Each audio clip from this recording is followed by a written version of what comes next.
Hello friends, I'm Shantanu, your coach, and now we are going to start chapter 5 of the GST named supply. This is the most important chapter of GST. Now let's see what we are going to study under this chapter. That is the study objective of this chapter. First we are going to discuss about the taxable event. Then we are going to discuss the most important definition, that is of supply, given under section 7. Apart from this, we also have to discuss the characteristics of supply, and then we will see the schedule 1 and then schedule 1 in detail, then schedule 2 and then schedule 2 in detail, and then we are going to see the section 7 subsection 2 where it says activity which are neither supply of goods nor supply of services, and lastly we will see the schedule 3. Let's talk about the taxable event. Taxable event means event that attracts the liability of tax. So if you do that particular event, then the tax will get attracted. For example, suppose this person is having some goods in his possession, but mere possession of goods will not attract tax. The moment he will supply these goods, the tax will get attracted. It means under GST, taxable event is supply of goods or services or both. So SOG means supply of goods will attract the GST, or SOS, that is supply of services, will attract the GST. So the whole focus of GST is on the term supply, that is supply of goods or supply of services. This supply will attract the GST. So we can say that taxable event under GST is the supply of goods or supply of services or supply of both.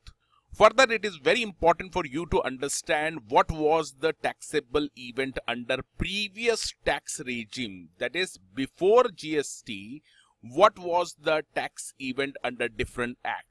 So we were having excise duty, service tax, central sales tax, value added tax. These were the major tax regimes which were applicable, which were in existence before GST, and these have been merged under the GST now. So under excise duty, the taxable event was a manufacture. So suppose this is a person who manufactures certain goods. This is a raw material and he manufactures certain goods. So the moment he manufactured the goods, the tax get attracted. So the tax was central excise duty. So excise duty was attracted the moment the manufacturer manufactures the good. However, the liability to pay such excise duty was at the time when this manufacturer removes these goods out of the factory.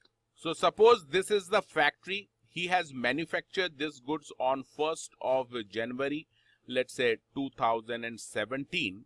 The tax liability will get attracted, but the payment of tax liability will happen when these goods moves out of the factory. In simple terms, if you want to understand this, if you move into a restaurant at 10 a.m. and you consume some snacks there, so the moment you consume snacks, the liability to pay for those snacks will arise, but you will discharge this liability the moment you will come out of that restaurant. For example, you are coming out of that restaurant at 12 noon, then at the time of coming out of the restaurants, you have to discharge that bill, that you have to pay for that bill of the snacks you have consumed. Similarly, under service tax laws, whenever service was provided or agreed to be provided, the tax liability to pay the service tax used to arrive.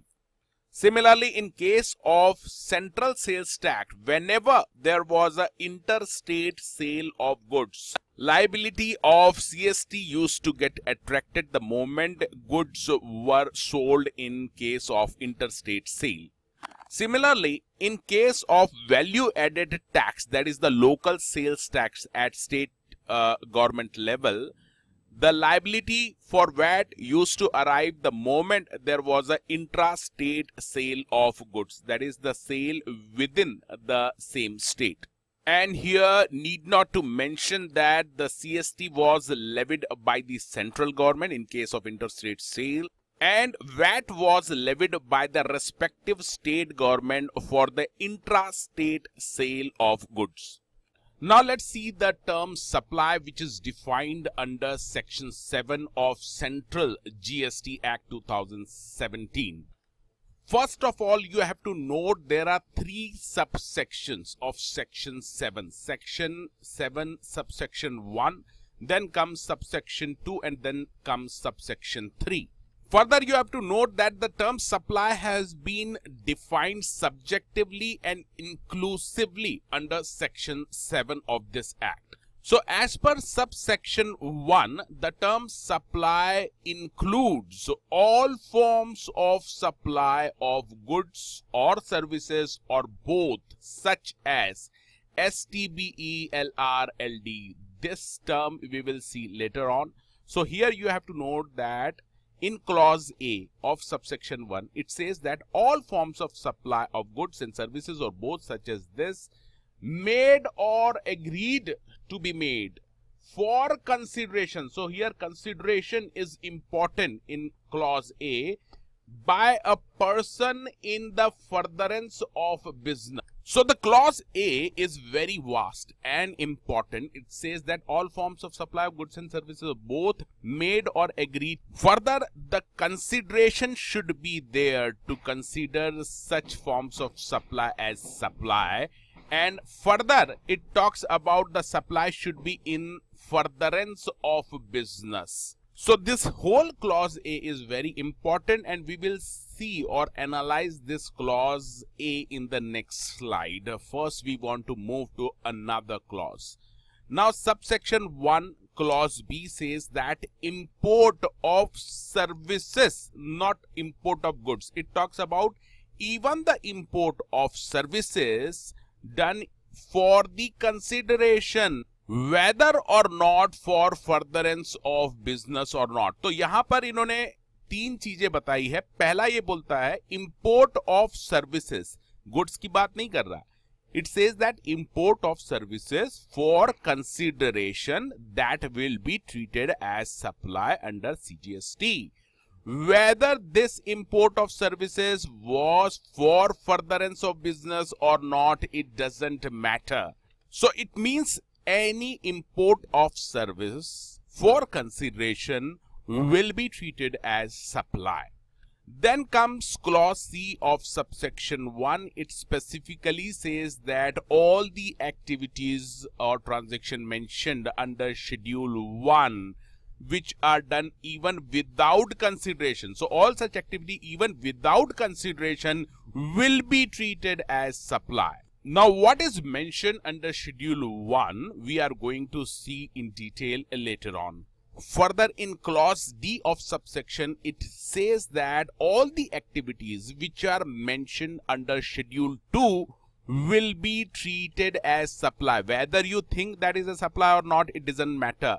So whatever activities which are mentioned under schedule 2 will be treated as supply. This schedule also we are going to see in detail later on. Now, as you can see, subsection 1, clause A to D of subsection 1 of 7 gives an idea about what will be included under the term supply under CGST Act 2017. After this comes subsection 2. This is also very important because it says that notwithstanding one above, यानी चाहे subsection 1 में कुछ भी लिखा हो, schedule 3, that is all the activities mentioned under schedule 3 and all the activities or transaction by the central government, state government or local authority as a public authority which are notified by the government on the reference of the GST Council or recommendation of the GST Council. इसका मतलब schedule 3 में जो भी mention है activities वो plus all the activities or transaction by the central, state government or local authority as a public authority which are notified by the government. अब यहाँ पे government का मतलब क्या है? Central government, not state government. So whatever notified by the central government on recommendation of GST Council, all such activities and transaction along with all activities mentioned under Schedule 3 neither be treated as supply of goods nor will it be treated as supply of services. तो subsection 2 clearly कहता है कि subsection 1 में कुछ भी लिखा हो भूल जाइए. Whatever activities mentioned under Schedule 3, all activity transaction notified by the government on recommendation of GST Council will not be treated as supply of goods or supply of services. Now, what are the activities which are mentioned under Schedule 3? We are going to discuss all these in detail later on. After this, another subsection come into picture, that is subsection 3. And it says that subject to 1 and 2 above.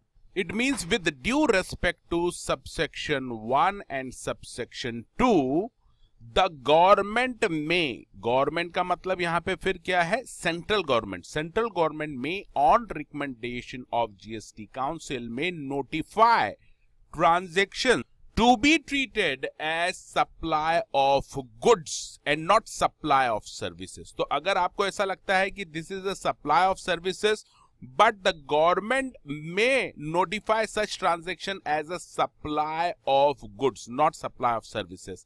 Similarly, government may notify transaction to be treated as supply of services and not as supply of goods. So even though you feel that it is a supply of goods, but government may notify such transaction as a supply of services. So it means the magic power is given to the central government कि वो supply of goods को supply of services notify कर सकती है, even though it is a supply of goods and vice versa. But this magical power will be used by the central government on the recommendation of GST Council.